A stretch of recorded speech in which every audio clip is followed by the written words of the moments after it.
मेरा हो मन स्वदेशी, मेरा हो तन स्वदेशी, मर जाऊं तो भी मेरा होवे कफन स्वदेशी। अभी जो शिक्षा हम लेते हैं वो मैकॉले की है। मैकॉले ने जो पाठ्यक्रम तय किया वही हम पढ़ते हैं, और दुर्भाग्य से मैकॉले जो पाठ्यक्रम हमको दे गया वो इतना रद्दी और बेकार का है जो जिंदगी में कभी काम नहीं आता। हम पढ़ते हैं, रटते हैं, कक्षा में जाकर उल्टी करते हैं। कॉपी पे लिखना माने उल्टी करना। 100 में से 96 नंबर ले आते हैं। अब उसका शहद लगा के चाटें तो क्या निकलता है उसमें से? 96 नंबर। जिंदगी में काम नहीं आती वो शिक्षा। मैं मेरा उदाहरण देता हूं, सालों साल मैंने पढ़ाई की, मेरा जीवन खराब किया। मैं नहीं पढ़ता तो बहुत अच्छा होता। जितने साल मैंने पढ़ाई की, जितना पैसा मेरे माता पिता ने मेरी पढ़ाई पे खर्च किया, जितना पैसा मेरे ट्यूशन पे मेरे माता पिता ने खर्च किया, अगर मैं पढ़ने नहीं जाता वो सब पैसा बचता और मैं उससे कोई धंधा और व्यापार करता तो करोड़पति होता। क्या पढ़ाई हुई है मेरी? मैंने बचपन में पढ़ा x + y whole square is equal to x square plus 2xy plus y square, x minus y whole square is equal to x square minus 2xy plus y square. अब मेरे समझ में नहीं आता कि करूं क्या इसका मैं मेरी जिंदगी में।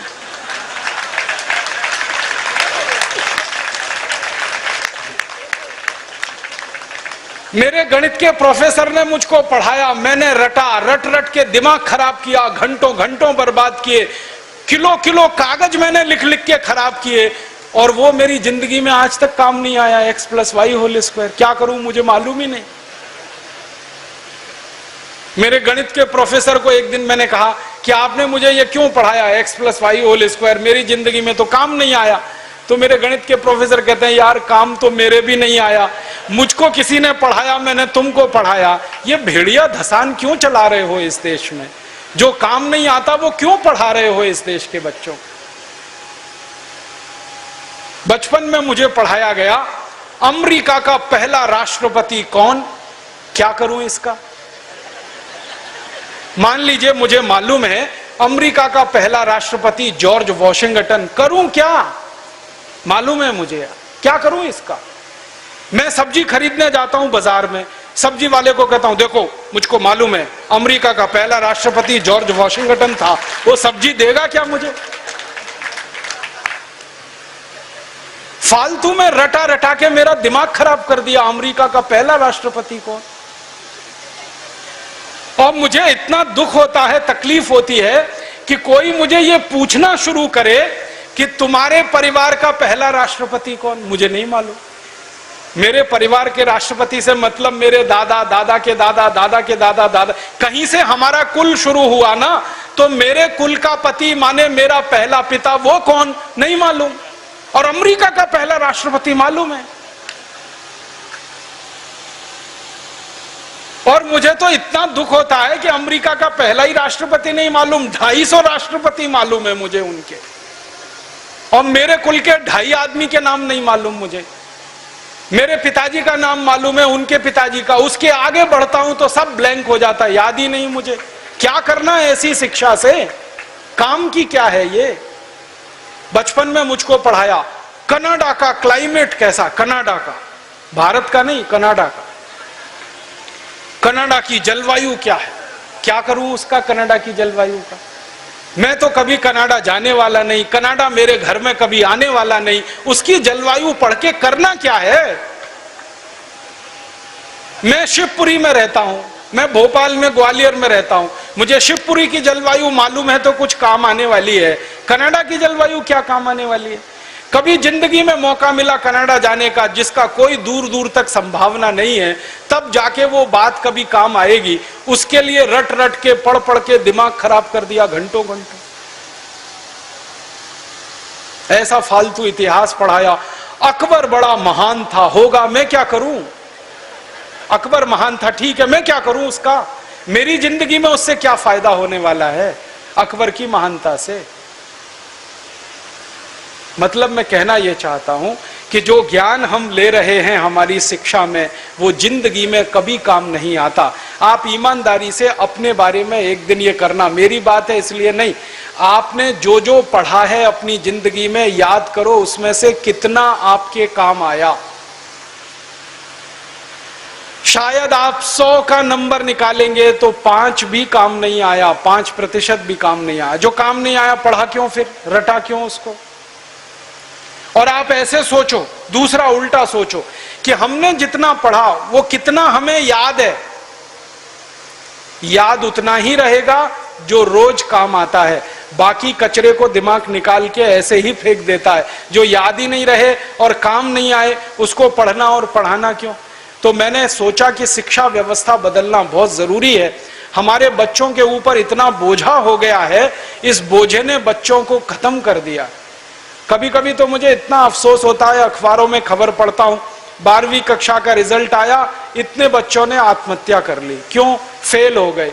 बच्चे थोड़ी फेल हुए हैं, परीक्षा की पद्धति फेल हुई है हमारी, बच्चे फेल नहीं हुए।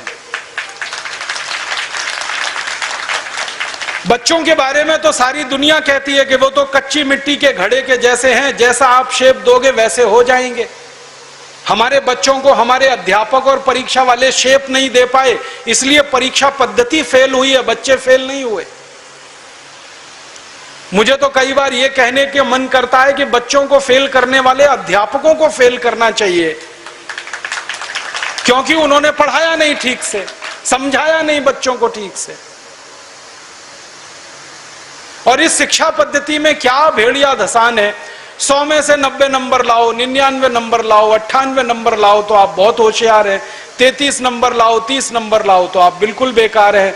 न्यूटन को तो जिंदगी में कभी भी 30 से ज्यादा नंबर आए नहीं, बेकार है न्यूटन, वो तो सारी दुनिया में पूजा जाता है।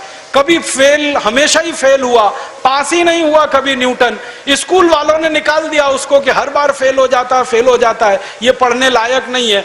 जब स्कूल ने निकाल दिया उसको, तब उसका दिमाग खुल गया और उसने गिरते हुए सेब को देख लिया और उसने गुरुत्वाकर्षण का सिद्धांत दे दिया।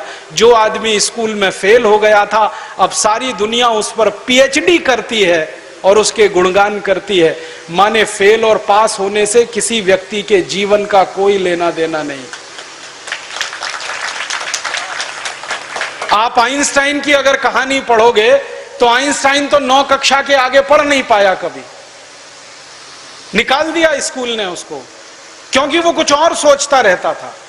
स्कूल ने निकाल दिया और निकालने के बाद सारी दुनिया में E=mc² का जो सिद्धांत दे दिया, सारी दुनिया उसका गुणगान करती है और एक ऐसे आदमी को पूछती है जो स्कूल में 9 क्लास के आगे बढ़ा ही नहीं।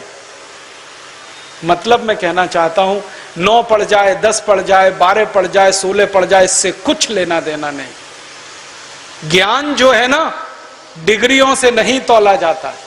ज्ञान अलग चीज है, डिग्रियां बिल्कुल अलग चीज। मैं तो इसी देश की कहानी देखता हूं। धीरूभाई अंबानी 9 क्लास फेल हो गया, पेट्रोल पंप पे नौकरी करना शुरू किया और रिलायंस नाम का एक एम्पायर खड़ा कर दिया जो सारी दुनिया में 4.5 लाख करोड़ का है। 9 क्लास फेल आदमी 4.5 लाख करोड़ का एम्पायर खड़ा करके छोड़ गया। इसका माने ज्ञान का डिग्री से कोई संबंध नहीं है।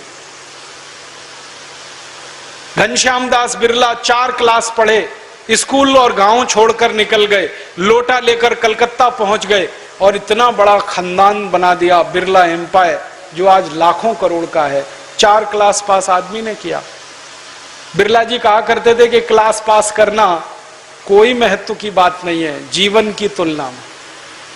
तो हम जीवन को जीने वाली शिक्षा हमारे विद्यार्थियों को दें, ऐसी शिक्षा व्यवस्था हम बनाएं जिसमें डिग्री का महत्व ना हो, ज्ञान का महत्व हो, परीक्षा का महत्व ना हो, सीखने का महत्व हो। पढ़ाने का महत्व नहीं हो, सिखाने का महत्व हो।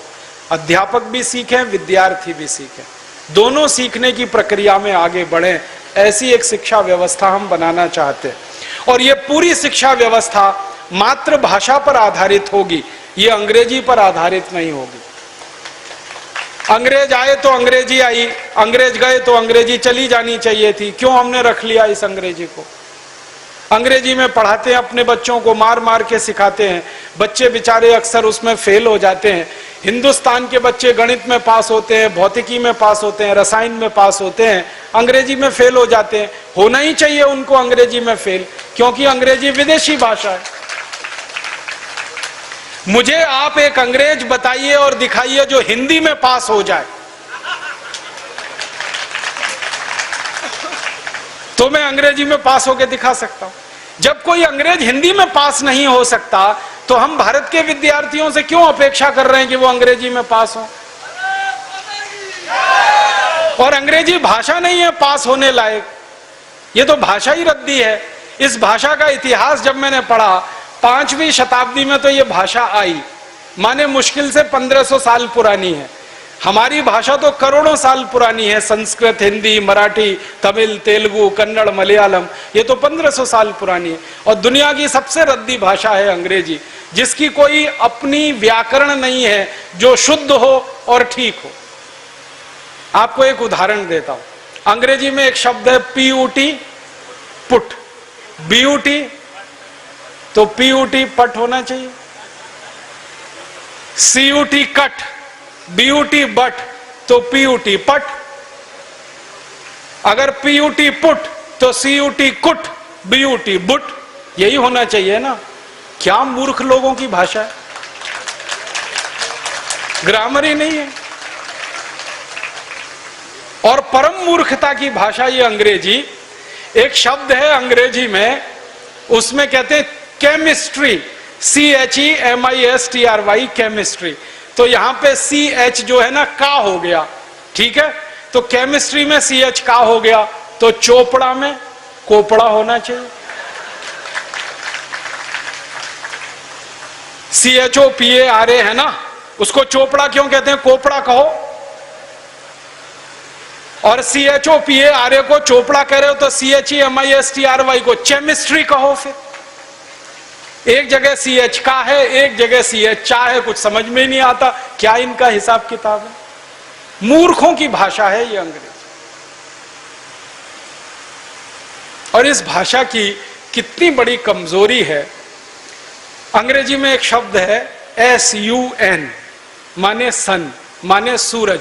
अब किसी भी अंग्रेज माई के लाल को मेरी चुनौती है कि इसका दूसरा शब्द अंग्रेजी में से निकाल के लाए। SUN का पर्यायवाची है ही नहीं, लाएंगे कहां से? पूरी अंग्रेजी में सन का पर्यायवाची नहीं है, माने दूसरा शब्द नहीं है जो सूर्य को बता सके। अब हम संस्कृत की बात करें, सूर्य एक शब्द है, दिनकर, दिवाकर, रवि, भास्कर, मार्तंड, 84 शब्द है हमारे पास संस्कृत में। अंग्रेजी में एक ही है। एक शब्द है अंग्रेजी में मून, एक ही है, चंद्रमा। और हम संस्कृत में 56 शब्द हैं चंद्रमा के लिए। अंग्रेजी का एक शब्द है वाटर, माने पानी, वो अकेला एक ही है। वो नदी का पानी हो या नाले का, कुएं का हो या तालाब का, सब पानी वाटर है। और यहां भारत में हर पानी के लिए अलग शब्द है। बारिश का पानी अलग, समुद्र का पानी अलग, नदी का पानी अलग, तालाब का अलग, सरोवर का अलग, नाले का पानी अलग, कीचड़ का पानी अलग, सब पानी के लिए अलग अलग शब्द है। अंग्रेजी में एक ही है, वाटर। बहुत गरीब भाषा है अंग्रेजी, शब्द ही नहीं है उनके पास। कितने गरीब हैं, चाचा भी अंकल, मामा भी अंकल, मौसा भी अंकल, फूफा भी अंकल, फूफा का फूफा भी अंकल, मौसा का मौसा भी अंकल, कोई शब्द ही नहीं है अंकल के अलावा।